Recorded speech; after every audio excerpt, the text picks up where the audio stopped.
ఉన్నారు. మనందరూ కూడా తెలుసు, 10 ఏళ్ల క్రితం అధికారంలోకి వచ్చిన మోడీ అరిచేతిలో వైకుంఠం చూపెట్టాడు.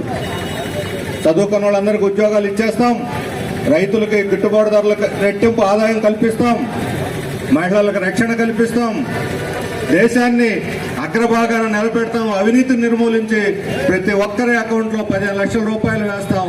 ఇలా అనేక రకాలైనటువంటి వాగ్దానాలు చేశాడు. ఈ 10 సంవత్సరాల్లో ఒక్కటంటే ఒక్క వాగ్దానమైనా అమలు జరిపాడా అని చెప్పి మేము అడుగుతా ఉన్నాం.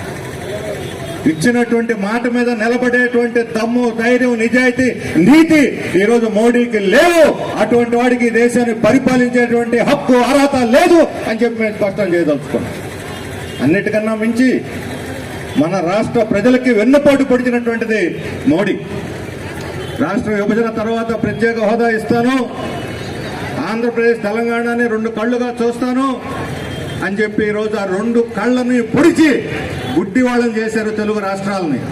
తెలంగాణ వాళ్ళు సంతోషంగా లేరు, ఆంధ్ర ప్రాంత ప్రజలు సంతోషంగా లేరు. ప్రత్యేక హోదా కానీ వస్తే ఈరోజు పారిశ్రామికంగా ఈ రాష్ట్రం అగ్రభాగాన్ని ఉండుండేది. పారిశ్రామికవేత్తలు ఇచ్చేటువంటి, ప్రభుత్వం ఇచ్చేటువంటి రాయితీలతో పరుగులెత్తి ఈ రాష్ట్రంలో అనేక పరిశ్రమలు పెట్టుండేవాళ్ళు. కానీ ఈ 10 ఏళ్లలో రాష్ట్రానికి వచ్చిన పరిశ్రమలు అక్కడొకటి, ఇక్కడొకటి, 2, 3 తప్ప పరిశ్రమలే లేవు. పరిశ్రమలు లేకపోగా ఉన్నటువంటి పరిశ్రమలు కూడా మూతపడుతున్నాయి.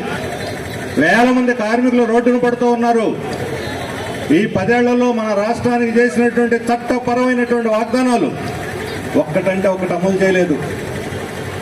ఇక్కడ రాజధాని మనకి త్రిశంకు స్వర్గంలో ఉంది.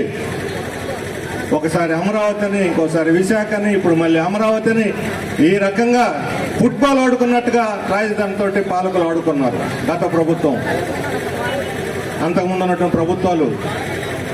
అలాగే పోలవరం ప్రాజెక్టు, ఇదిగో పోలవరం, అదిగో పోలవరం అంటే తప్ప ఈరోజు నాగార్జున సాగర్ కింద ఉన్నటువంటి పొలాలు కూడా పూర్తి స్థాయిలో కాలువ చివరి భూముల వరకు కూడా నీళ్లు అందనటువంటి పరిస్థితి మనందరూ కూడా తెలుసు. పోలవరం వసుదేవుని ఎదురు చేసేటువంటి వాళ్ళకి ఇంతవరకు అది అవుతుందో లేదో, ఆ ప్రాజెక్టు ఎప్పుడు అవుతుందో కూడా తెలియనటువంటి పరిస్థితి.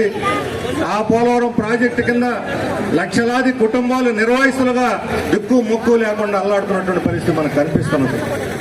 ఆంధ్రప్రదేశ్ ప్రజలు గర్వంగా ప్రాణ త్యాగాలు చేసి సాధించుకున్నటువంటి విశాఖ ఉక్కు ఫ్యాక్టరీ ఈరోజు ఉంటుందా, మూతపడుతుందా అని చెప్పని అనుమానం మనకు కలుగుతున్నది.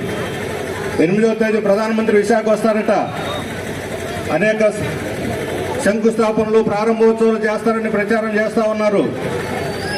మన రాష్ట్ర ప్రజలు 5 కోట్ల మంది ఒక్క ముక్త కంఠంతో, ఒకే గొంతుకుతోటి ప్రశ్నించాలి ప్రధానిని.